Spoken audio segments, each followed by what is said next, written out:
I want to turn now to Courtney Kube at the Pentagon. And Courtney, Nasrallah also lashed out against the U.S. in that speech. How are people inside the Pentagon responding?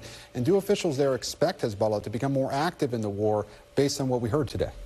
Hezbollah is one of the big concerns here, the fact that they might get more involved. But there was some relief about the fact that Hassan Nasrallah stopped short of announcing that Hezbollah would immediately get fully into or enter this war. In fact, as Matt was just saying, he said that they were all options were on the table. They were prepared to get more involved in the war, but he stopped short of saying that they would right now. So that actually, according to the officials I spoke with about this morning, that brought them some relief that he didn't go as far as they feared that he might.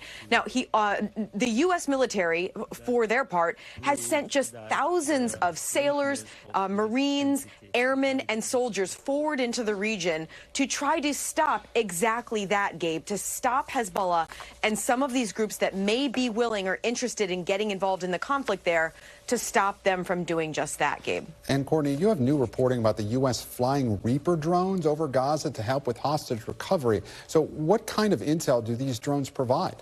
Yeah, so these are MQ-9 Reapers. They've been flying since soon after the attacks on October 7th. And I have to say, we've been asking U.S. military officials. We can't find any case of U.S. military drones flying over Gaza in any kind of an operational way in the past. So this seems to be an unprecedented move by the U.S. military. They are unarmed, and they're looking for any kind of patterns of life, any kind of intelligence that they can share back with the Israeli Defense Forces, who are really in the lead on any possible hostage rescue operations there. So remember, we've been hearing now for weeks that the likelihood is many, if not most, of these hostages are being held in tunnels. It's not clear whether the drones would really be able to do much if, in fact, hostages are in these tunnels. But again, just providing anything that might be able to give some intelligence back to the IDF that may help in this case. That's why these drones are up over there.